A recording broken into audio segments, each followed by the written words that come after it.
televidentes, hoy les presentaremos un especial sobre el vicepresidente de la República, ingeniero Jorge Glass, candidato a la reelección por el movimiento oficialista Alianza País como binomio de Lenín Moreno. Para ello hemos acudido a Quito, aquí en su casa, desde donde abiertamente nos hablará sobre su vida, los altos y bajos de sus delicadas funciones, además de las denuncias de corrupción en las que asegura se le ha involucrado sin fundamento alguno, y de qué manera estas han repercutido en su círculo más íntimo, su familia. Sin más preámbulos, los invito a conocer quién es Jorge Glass. Acompáñenme. Buenas tardes, caballero, tenga la bondad. El ingeniero Jorge Glass, de parte de Luisa Delgadillo, periodista de RTS.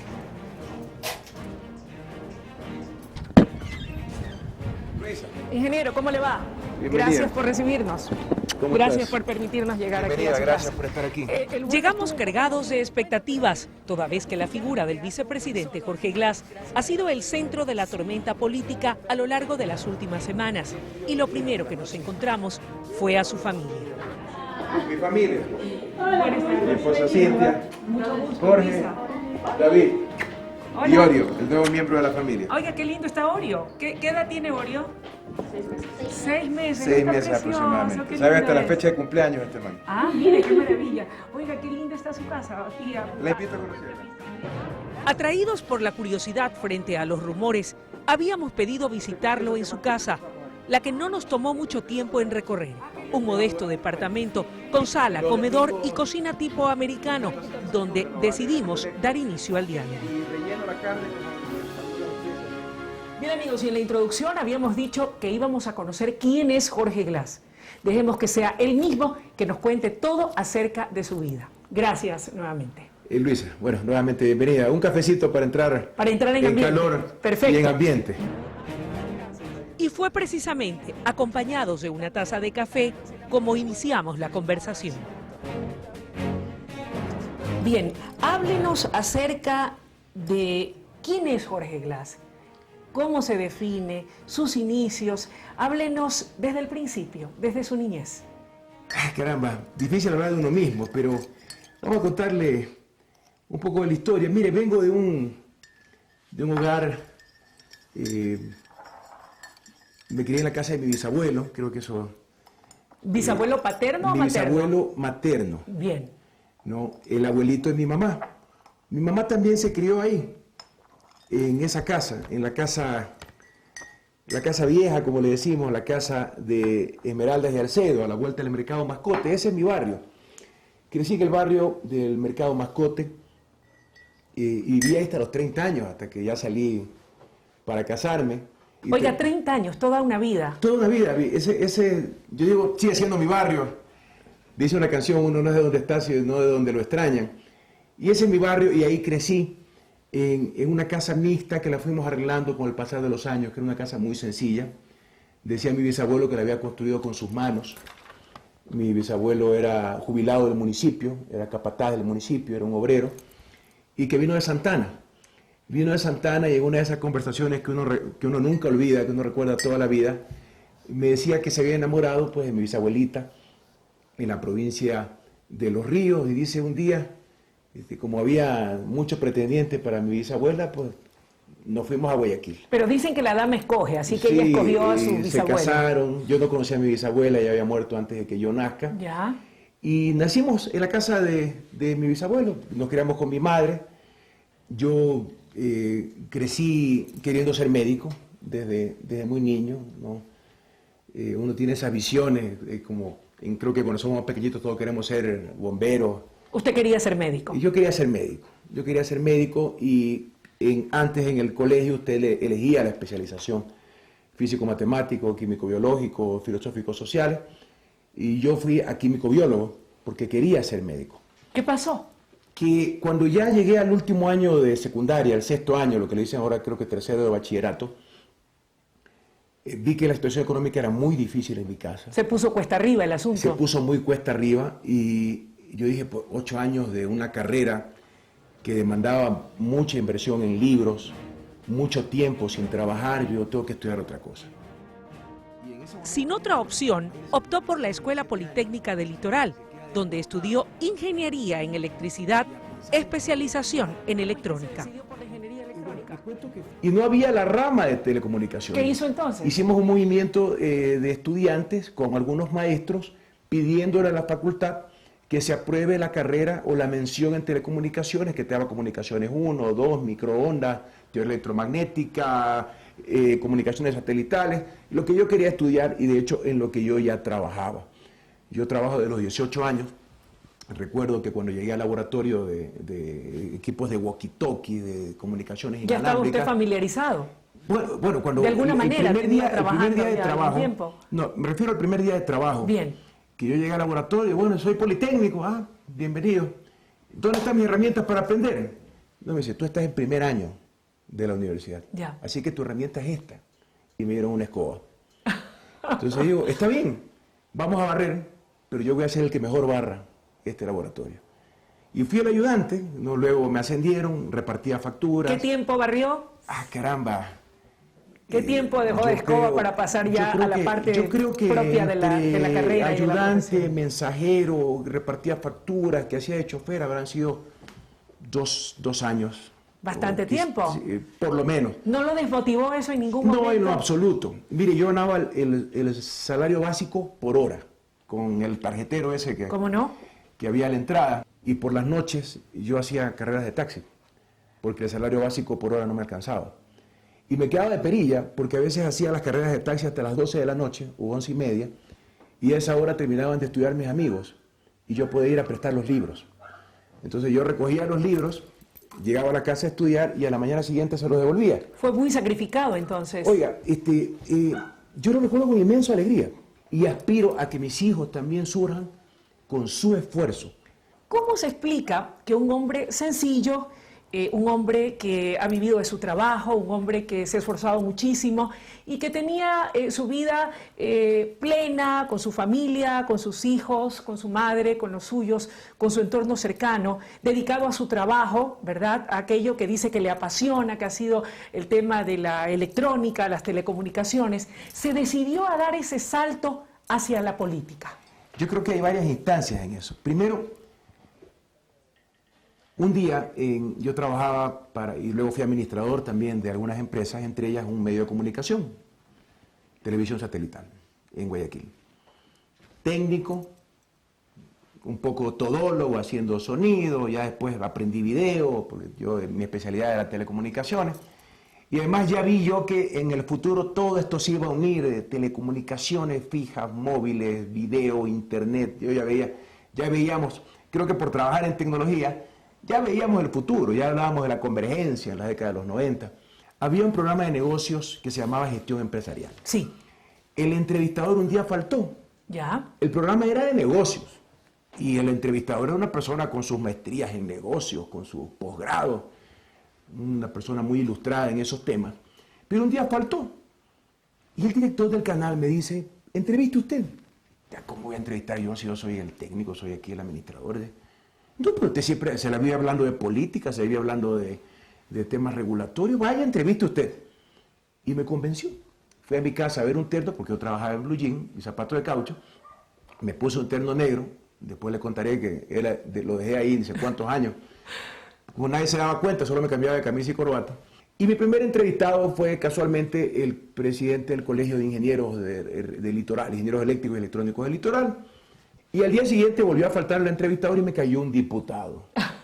Y fue una entrevista muy dura. Muy dura. Ya.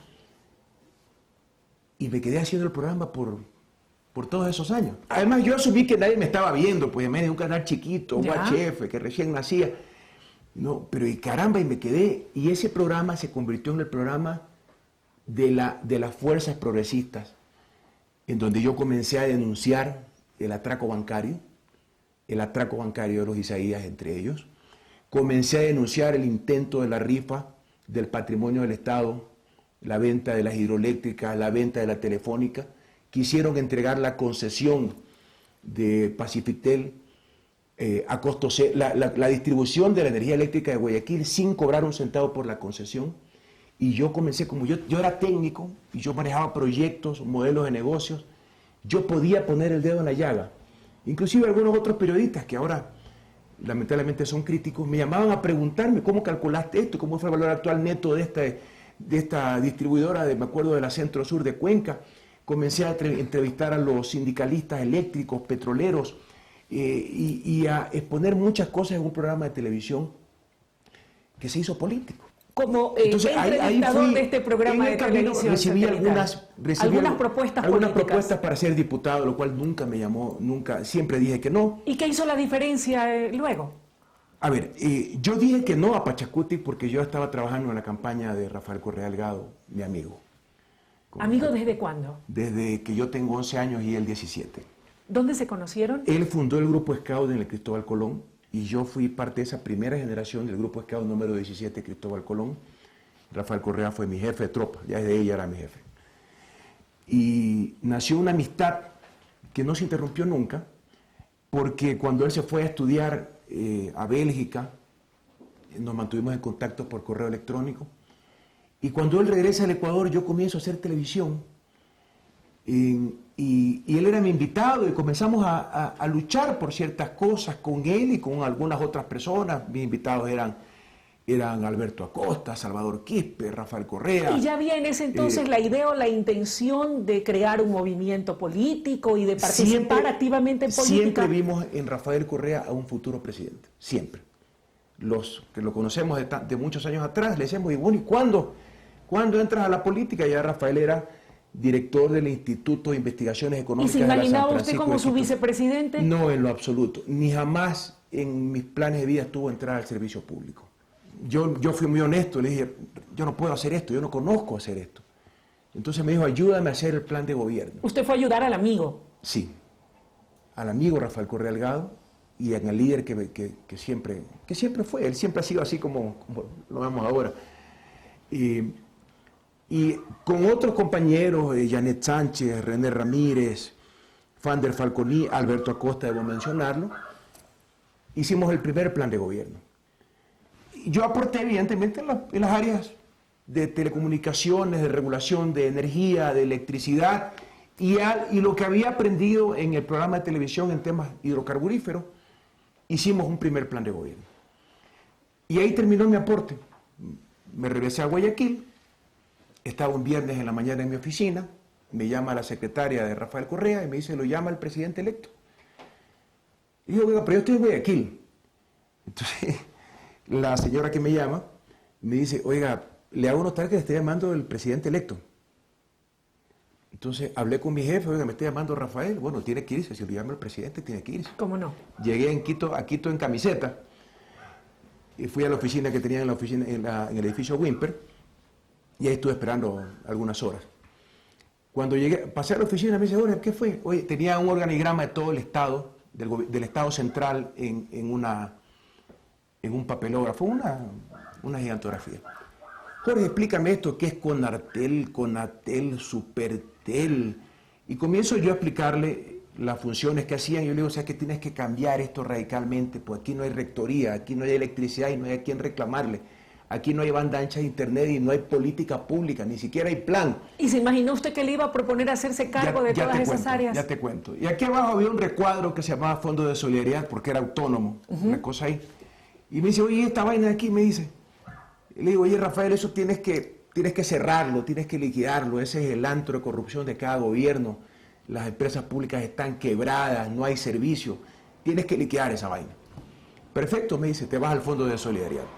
Nunca pensé ser servidor público, peor político. ¿Y qué tal ha sido la experiencia? Déjame decirte que, para terminarte esta parte de la historia, yo le digo, Rafael, no quiero, yo no quiero. Te lo está pidiendo el presidente, me dice. ¡Pac! Ahí comprendí que varias cosas. Primero, me había pasado algunos años luchando por determinados temas y alguien me dice, hazlo. Segundo, ya no estaba hablando con Rafael Correa, estaba hablando con el presidente, el nuevo presidente de los ecuatorianos. El paso a político se da digamos ya con mucha fuerza, creo que con el pasar de los años.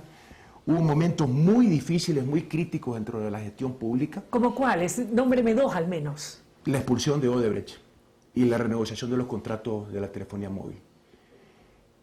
Yo tenía pelo cuando entré al gobierno.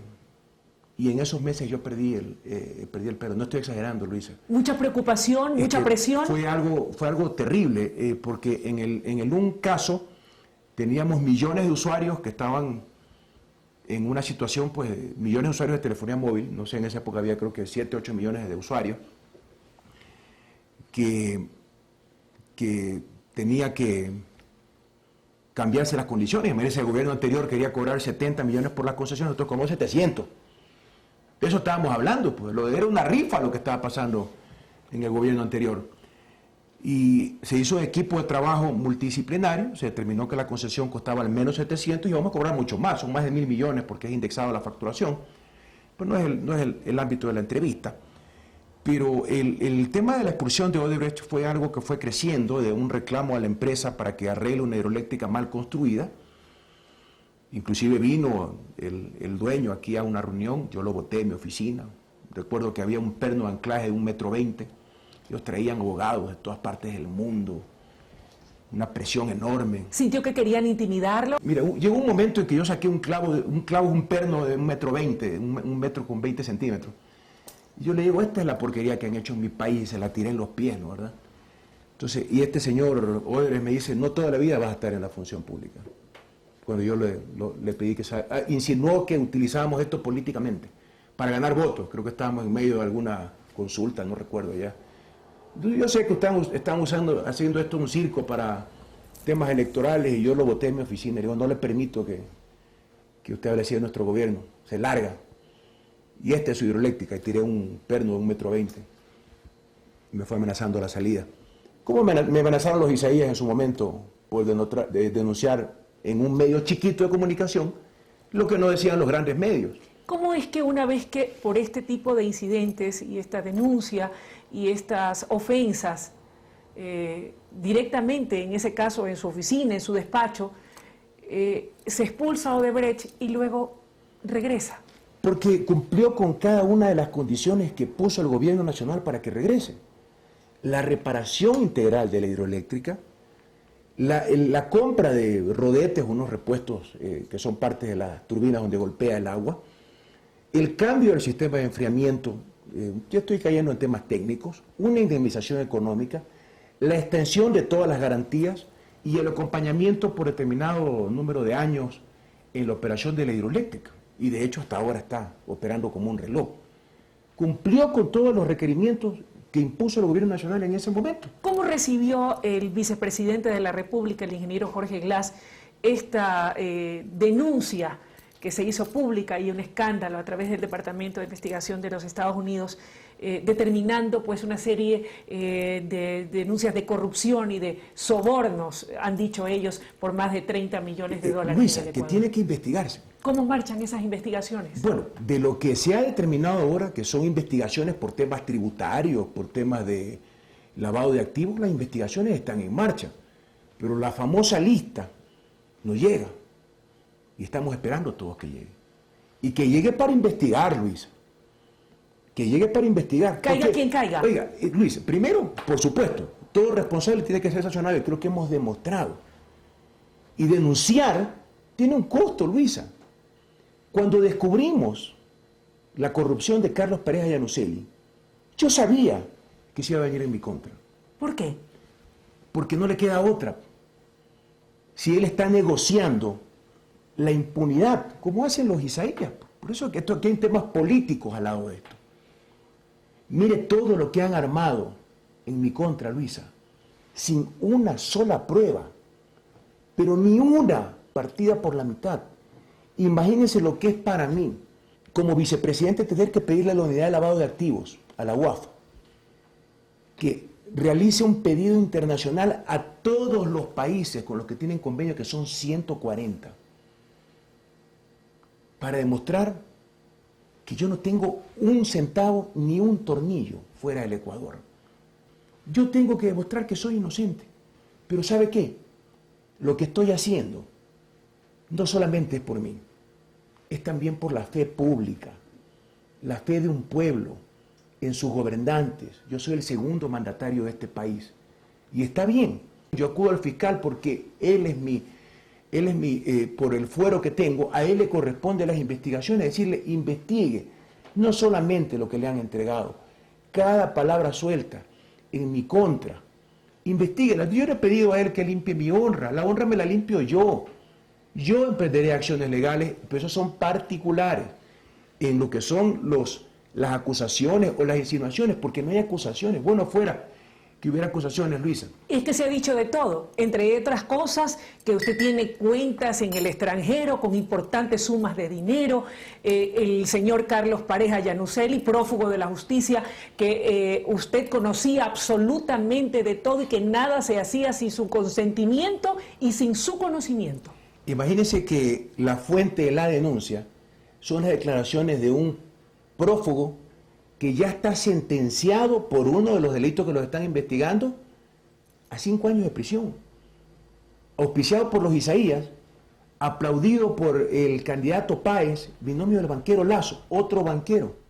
Oiga, claramente aquí hay una asociación, yo la califico ilícita, para destruir mi honra, para afectar un proceso electoral y vencernos en las urnas. Ingeniero, pero aquí un detalle, permítame, porque uno como periodista muchas veces tiene que hacer como abogado del diablo. Lo primerito que dicen, no, es que seguramente tiene testaferros. Las cosas no están a nombre de él, pero seguramente tiene testaferros. Bueno, pero ¿cuáles son los testaferros y a dónde están, pues, Luisa?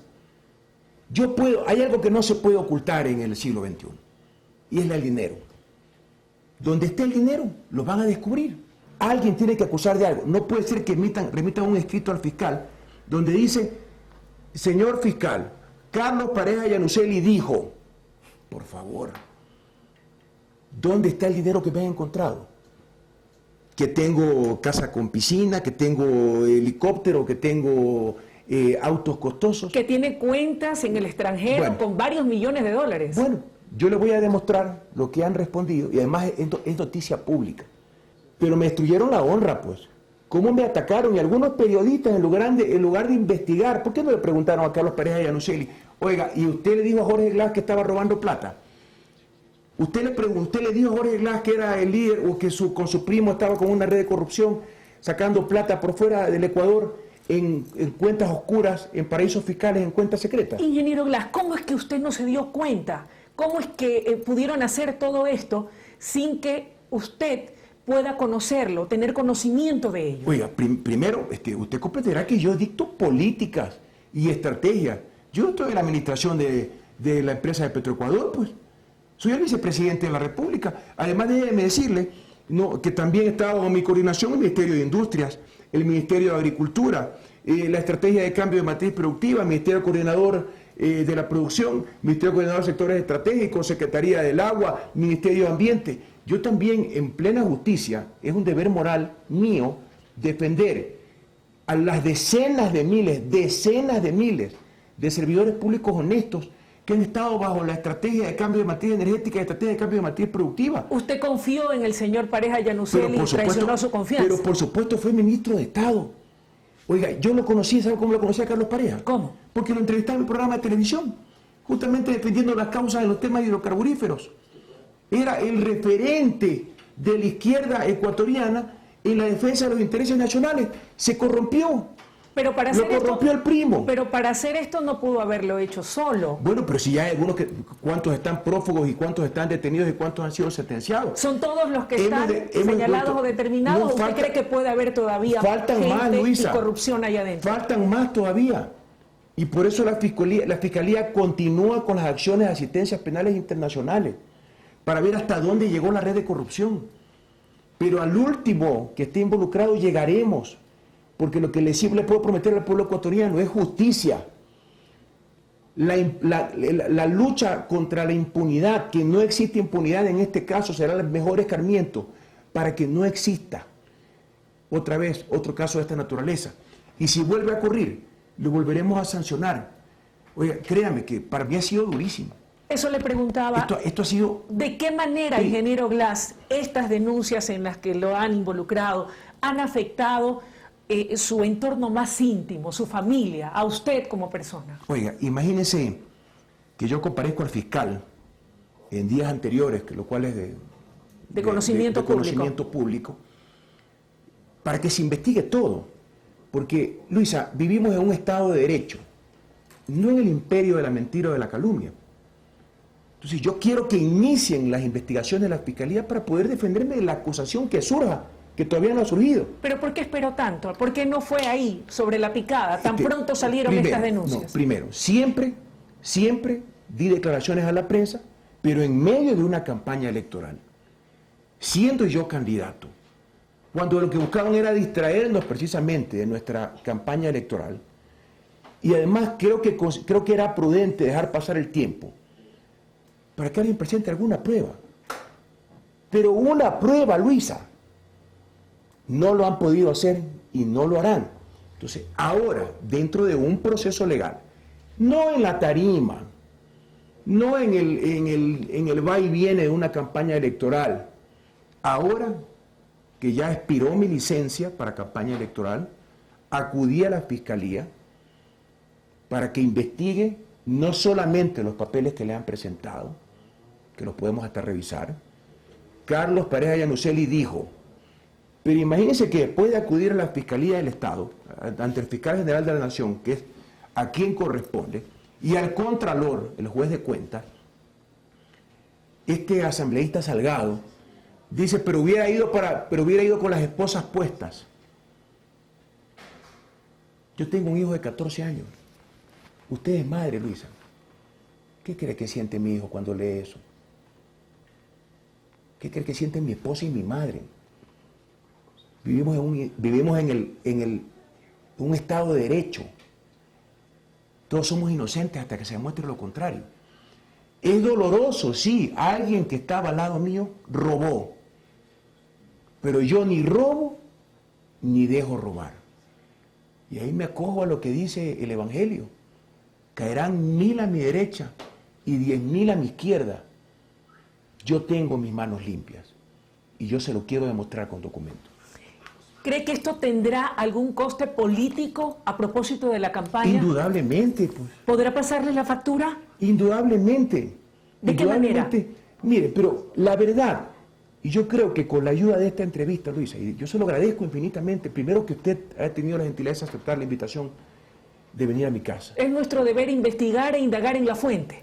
Y que usted le muestre a los ciudadanos cómo vive mi familia. ¿Cuál es su patrimonio? Se lo voy a mostrar. Permítame mostrarlo. Muy gentil, muchas gracias.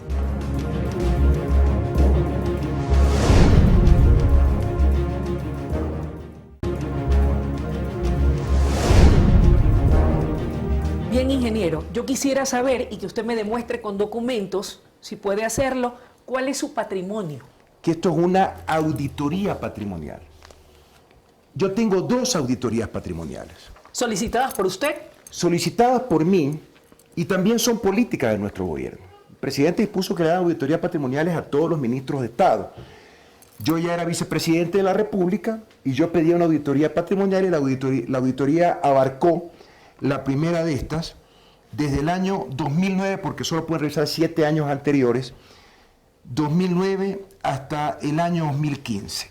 Y luego la actualicé, y antes de mostrarle el resultado de esta auditoría, quiero mostrar unos cuadros muy importantes. Luego la actualicé del año 2015 hasta marzo, hasta el año 2016, hasta junio, y lo haré nuevamente cuando termine el periodo vigente, el 24 de mayo, volveré a hacer una para el siguiente periodo. Aquí está la fecha, ¿no? Aquí está la fecha. Esta es la segunda auditoría patrimonial. Como vicepresidente ya. Como vicepresidente de la República. Esta auditoría tiene una característica forense. ¿Qué significa? Que revisan cada depósito, cada pago en cada una de las cuentas mías y de mi esposa. Yo tengo aquí un resumen. ¿Pormenorizado? Pormenorizado. Y tengo también un resumen de mi esposa, porque es lo que corresponde dentro de la auditoría patrimonial de la sociedad conyugal.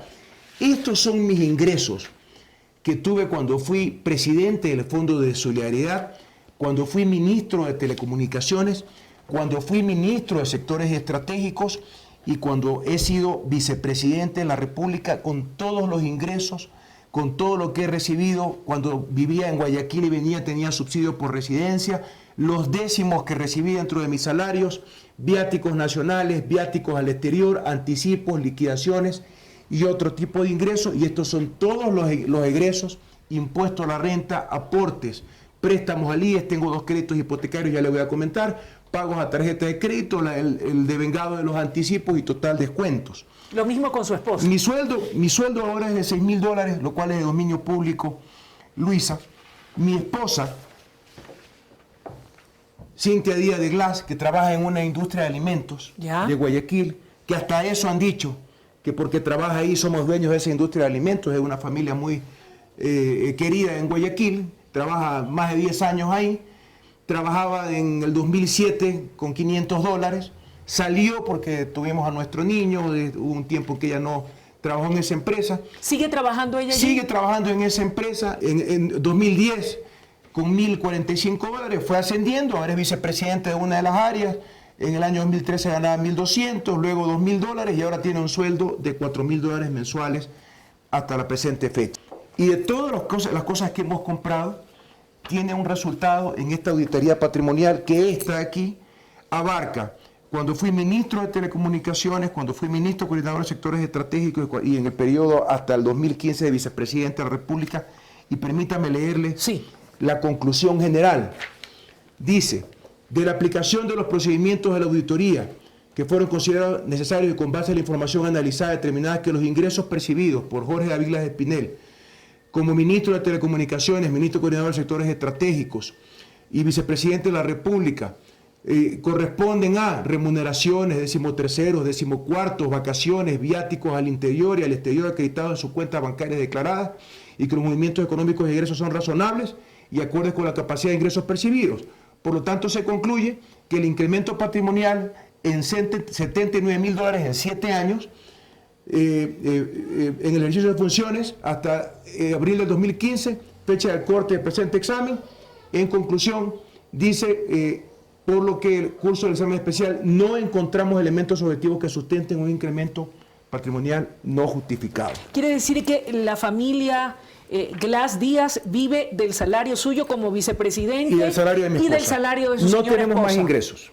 Ya. Mi salario y el salario de mi esposa. Y en la actualización, para información de los ciudadanos, en la conclusión general, en el otro año adicional, ya está un periodo actualizado hasta junio del 2016, dice que el incremento patrimonial de $13.000 en este periodo corresponde a los ingresos y que tampoco encuentran elementos objetivos que sustenten un incremento patrimonial no justificado. ¿Cuál es mi patrimonio, querida Luisa? Eso quiero saber. ¿Cuál es su patrimonio? En este momento. Cuando porque yo ingresé... Le pregunto porque como dicen que tiene casas en Miami, casas en Londres, casas por todos lados, y que tiene no sé cuántos bienes, cuentas en el extranjero, veleros, yates, por eso le pregunto. Luisa, lo que tengo, lo tengo en Ecuador. No tengo un tornillo ni un centavo fuera del Ecuador. ¿Y por qué no ha querido comprar nada en el exterior? Primero, no tengo más patrimonio que el que usted va a ver. ¿Ya? Y segundo, no tiene sentido. Yo vivo en el Ecuador. Yo fui emprendedor aquí en el Ecuador, trabajé en una empresa en el Ecuador y yo confío en mi país. ¿Yo por qué iba a sacar plata del Ecuador? No tiene sentido. Además, no tengo. ¿Sabe cuánto es mi saldo, querida Luisa, en este momento? ¿Cuánto? Sí, por favor. Que me mueva de un lado para otro porque hay bastantes documentos. Mi saldo a la fecha, en este momento, de todas las cuentas de mi familia, mi cuenta corriente en el Banco del Pacífico, mi cuenta de ahorros en el Banco de Guayaquil, la cuenta de ahorros de mi esposa del Banco de Guayaquil y las libretas de ahorros de mis hijos, el saldo es de $8.092. ¿Sumadas todas? Todas. Esto no me estoy quejando, pero vivimos de nuestro sueldo y nuestros ahorros... Sería bueno mostrarlo, por favor. No están los números, evidentemente, obviamente, sí, por cuestiones por temas de seguridad, sí. Pero nuestros ahorros, Luisa, son los bienes que hemos adquirido.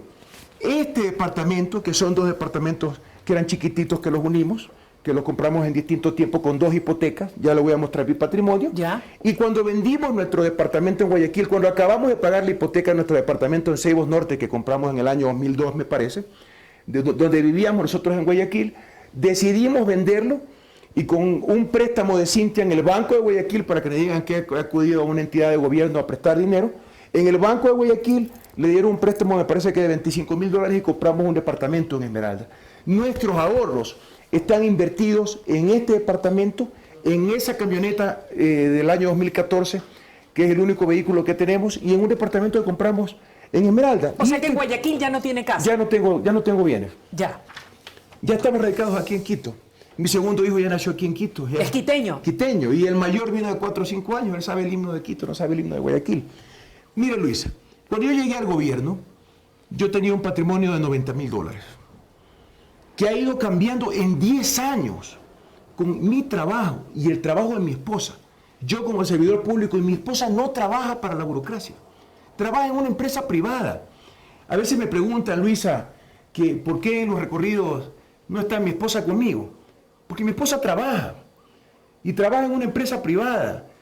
Y cuando no está trabajando tenemos 2 chicos de 14 y 8 años. ¿Cómo hacen, por cierto? Porque los chicos estudian aquí, viven aquí, su esposa trabaja en Guayaquil. No, ¿Quién bueno, se hace cargo de ellos? Trabaja en Quito, ya le dieron el pase aquí en Quito. Ya le dieron el pase. Ella trabaja aquí en Quito, Perfecto. pero también tiene que viajar en Guayaquil. ¿Cómo no? Tiene que viajar a Guayaquil, como yo tengo que viajar a... Claro. No las arreglamos.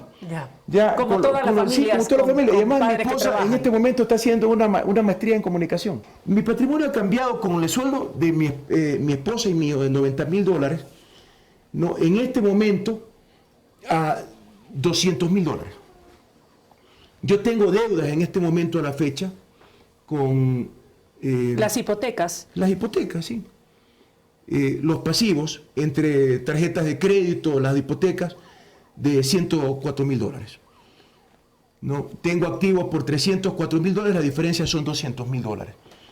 Ese es mi patrimonio, la forma en que ha cambiado. El corte registrado en la declaración patrimonial a junio del 2016 es de $205,000, yo lo he actualizado hasta febrero del 2017. Esto no consta todavía en la Contraloría porque no he actualizado mi patrimonio. Ese es mi patrimonio. ¿Podría decirse en todo caso que se ha incrementado en base al trabajo? Sí, ahora entre mi esposa y yo gano $6,000 y ella gana $4,000 en este momento.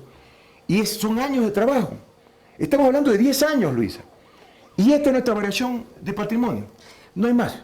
Mostrándonos esta documentación, información debidamente sustentada, ¿qué siente Jorge Glass cuando, demostrándonos como nos demuestra, cuál es su patrimonio, que los bienes que ha adquirido todavía los debe porque ha tenido que prestar a las entidades financieras para poder adquirirlos? ¿Qué siente cuando escucha todo lo que escucha por parte de sus adversarios o opositores políticos? Les pido algo. Primero, que hagan lo mismo. Así igualito como yo lo estoy haciendo. Aquí tengo cada compra, cada cosa que he adquirido, cada bien. Cuando vendimos el departamento en Guayaquil, notifiqué al Contralor, digo, señor Contralor, notarán un depósito anormal en las cuentas de mi esposa, producto de la venta de este departamento, copia del cheque, copia de la carta de compraventa. Señor Contralor, este cheque lo estamos utilizando para comprar este departamento con un crédito adicional del Banco de Guayaquil por parte de mi esposa, copia del crédito. Todo eso consta en la entidad de control y es por eso que yo puedo exhibir estas auditorías patrimoniales que me han realizado. Y créame que esto es una pesadilla, ¿verdad? Porque después, acuérdese usted pues de un pago que hizo hace 8 años atrás. Pero está bien, hicieron las auditorías patrimoniales, esto es lo que tengo, aquí es donde vivo, ese es el carro que manejo. ¿Hasta dónde quieren llevar esto, Luisa? Ya tengo que buscar certificados en todos los países del mundo. Por aquí tengo, permítame mostrarle, sí. No, porque estas también son noticias públicas, ¿no? Los países que ya han notificado que no encuentran nada. Y déjenme decirle que en el pedido de información internacional, sí, pusieron también a Esteban Albornoz y pusieron también a un pariente mío, porque también era que bajo lo que usted dice, porque tienen que buscar a alguien, alguna cosa. ¿Algún testaferro? Sí, pues que tenía cuentas en Hong Kong. Ya contestó por Hong Kong que no hay nada en ningún lado. Miren, Tailandia, Uruguay, España, Brasil, Suiza, Hong Kong, Panamá, Islas Británicas, Isla Man, Isla de Francia, ya han reportado directamente a la unidad de lavado de activos que no tengo nada. Y si no tiene nada, ¿por qué dicen todo Luisa, lo que porque dicen? todo esto es político para destruirme, para tratar de doblegarme y así afectar a un proceso político, al binomio del pueblo. Esto es una concertación muy clara, Luisa, entre los banqueros prófugos, entre el prófugo de Carlos Pareja, Yanuseli, entre el prófugo de Carlos Pareja Cordero, abogado de Odebrecht. Mire cómo se unen todos los conspiradores. Y con el banquero Lazo y con su calumniador profesional, que es este señor apellido Páez.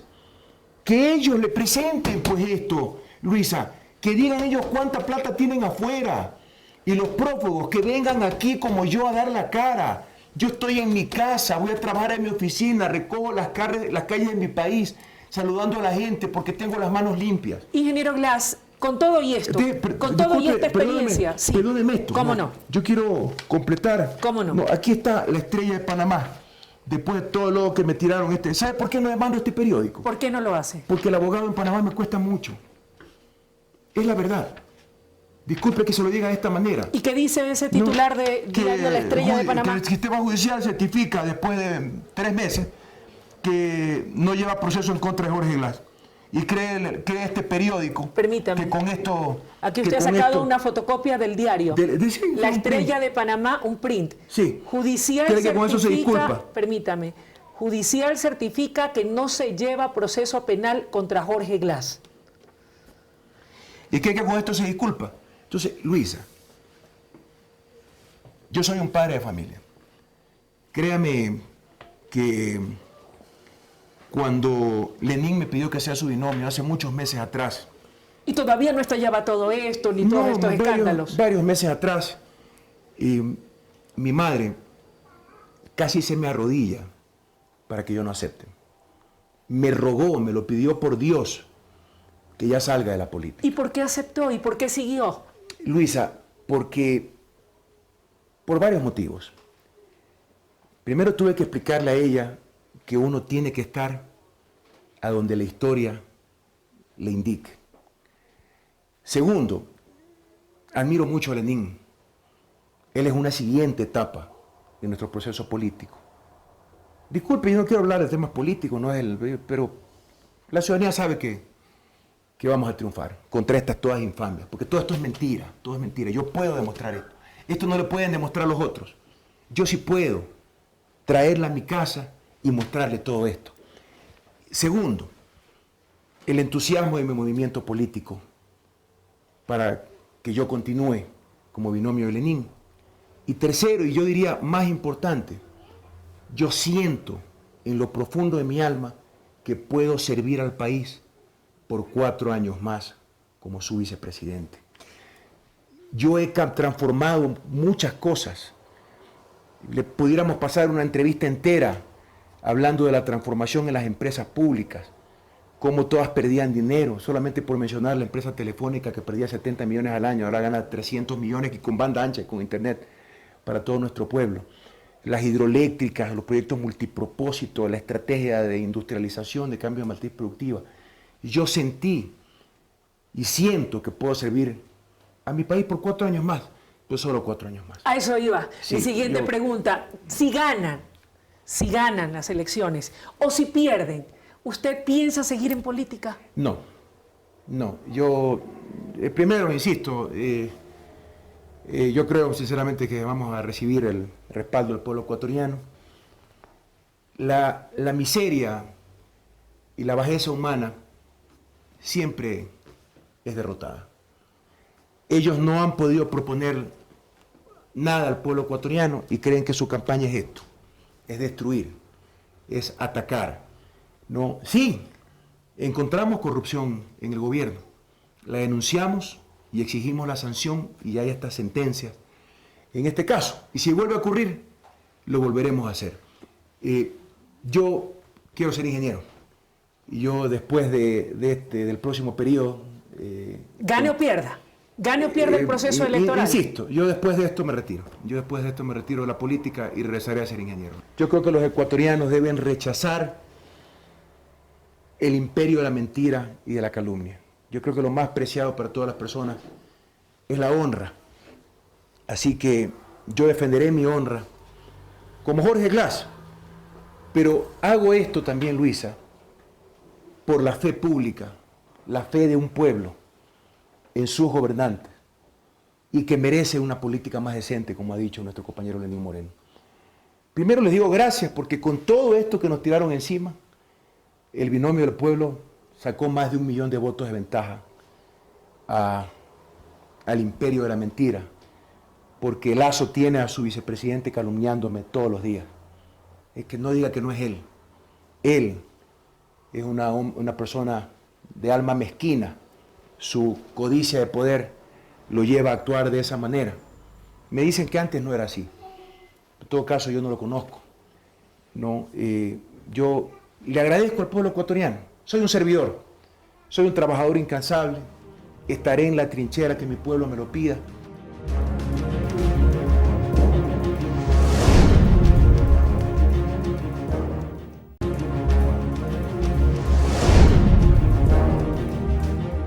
Y no podíamos soslayar, amigos televidentes, el poder conversar con la esposa del ingeniero Jorge Glass, doña Cintia Díaz, quien también ha tenido la gentileza de darnos la apertura para poder conversar con ella. Doña Cintia, gracias por permitirnos este breve diálogo que busca un poco conocer ese sentimiento de la familia Glass Díaz en estos momentos que, como usted me decía extra micrófono, han sido sumamente duros y difíciles para la familia. ¿Por qué? Yo siempre digo, Dios mío, uno da lo que tiene. Y realmente hemos estado en unos momentos durísimos, aparte de fallecimiento de mi padre en el mes de enero. Vino esta campaña tan sucia, tan dura realmente. Mis hijos he tenido que explicarle, más que todo al mayor, porque por cada cosa que se dice yo tengo que explicarle y decirle, mi amor. Bueno, yo me tomo la molestia de hacerlo, porque realmente no debería hacerlo, porque algún día me dijo, mamá, no hace falta que me comentes nada, ni me des explicaciones, porque yo sé quién es mi padre, quién es mi papá, y yo lo amo y confío en él.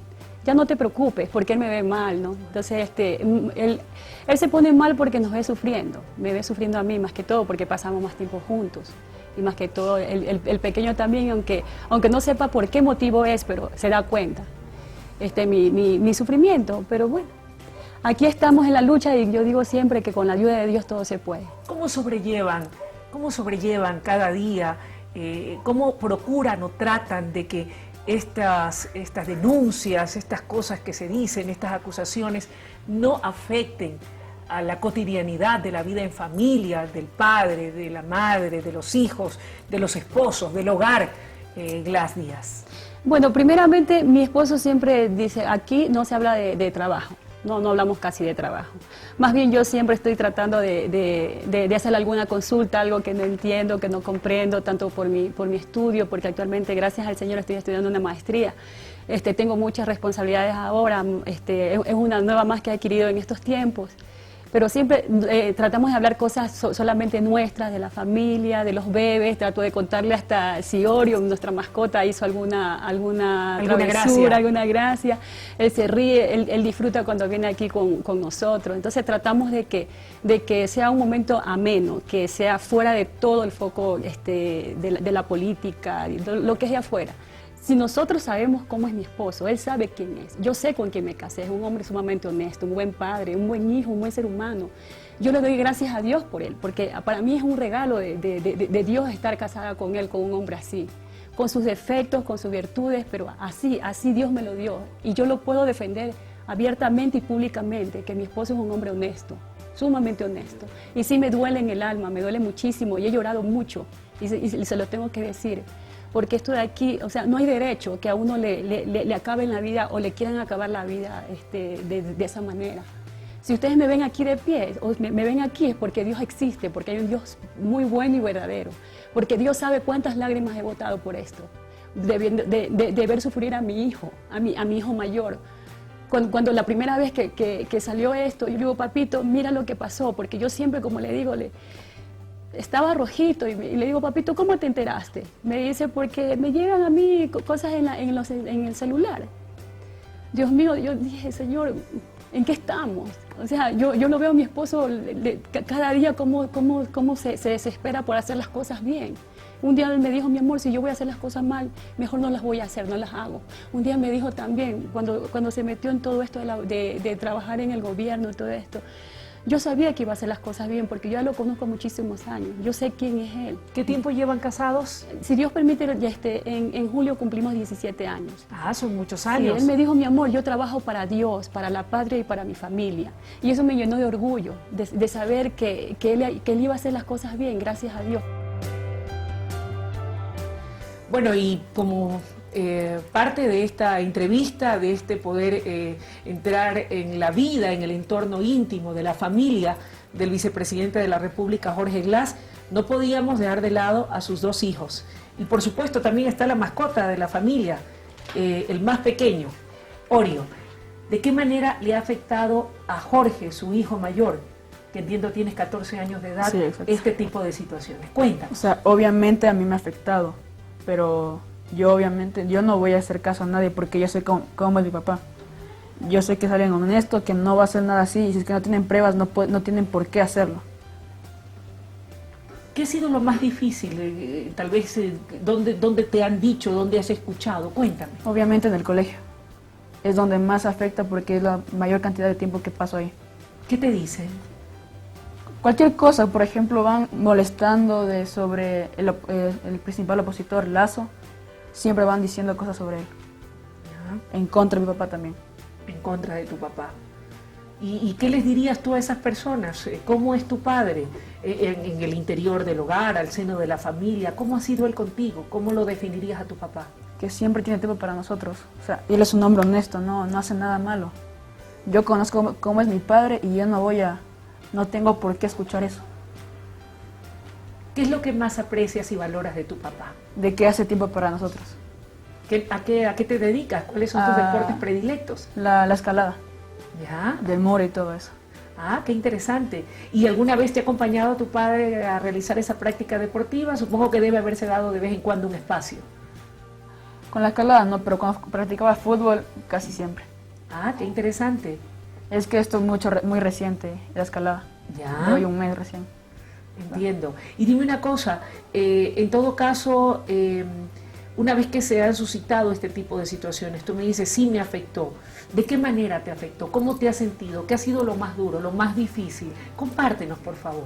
O sea, compartir con la gente que literalmente está al lado mío, que es la que está oponiendo a mi papá.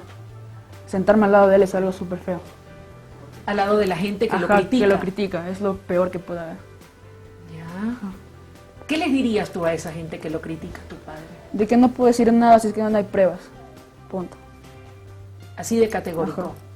Tú conoces a tu padre, Exacto. sabes qué clase de hombre es, qué clase de ser humano es, cómo es contigo. ¿Cómo es contigo tu papá? Siempre se da un espacio para nosotros. Puede estar totalmente cansado del trabajo, lo que sea, pero cuando llega a la casa se convierte en nuestro papá automáticamente y ya nos dice presidente aquí. Se olvida de eso. Vemos películas y todo. Es como alguien más en la casa, un niño más en la casa. Ah, qué maravilla. Sé que también cocina tu papá, que le gusta la Sí, cocina. experimenta bastante. ¿Ah, sí? ¿Y te gusta lo que él cocina? Hace unas parrilladas muy buenas. Ah, mira tú. Y sé que tú también has heredado ese arte también para la buena cocina. Sí, estoy aprendiendo recién. ¿Ya? ¿Y le gusta a él lo que tú preparas? ¿Comen Sí. todos en casa? Sí, ¿Prometes convidarnos en alguna oportunidad? bueno. Hecho.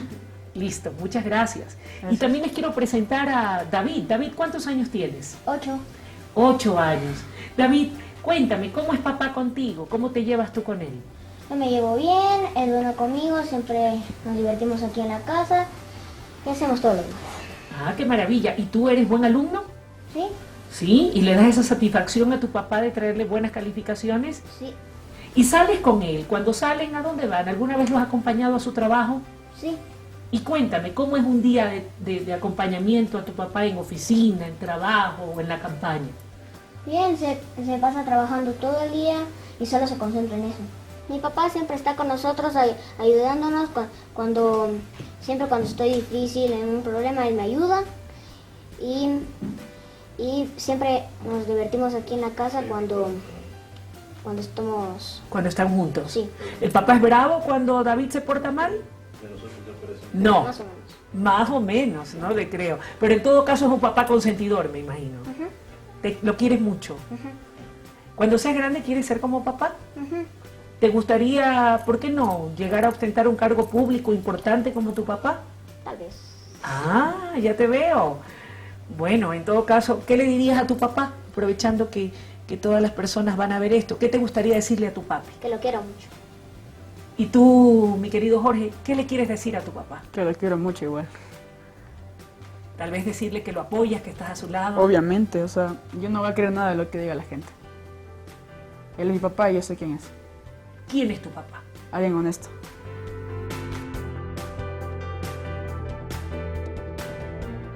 Bien, amigos televidentes, no nos resta sino agradecer a la familia Glass Díaz, a cada uno de sus integrantes, el habernos permitido entrar a su hogar y el haber podido conversar con cada uno de ellos. Y de manera muy especial con el cabeza de hogar, el vicepresidente de la República, Jorge Glass, quien ha respondido a todas y cada una de esas interrogantes que ustedes querían conocer.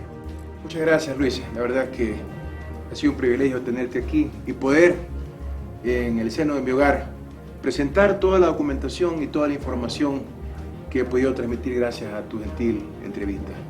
La verdad que está sustentada en documentos. Te agradezco infinitamente la oportunidad y bienvenida a mi casa. Solo cumplimos con nuestro deber de comunicadores. Muchas gracias. Gracias. Jorge Glass nos ha dicho su verdad. Les corresponderá a ustedes sacar sus propias conclusiones.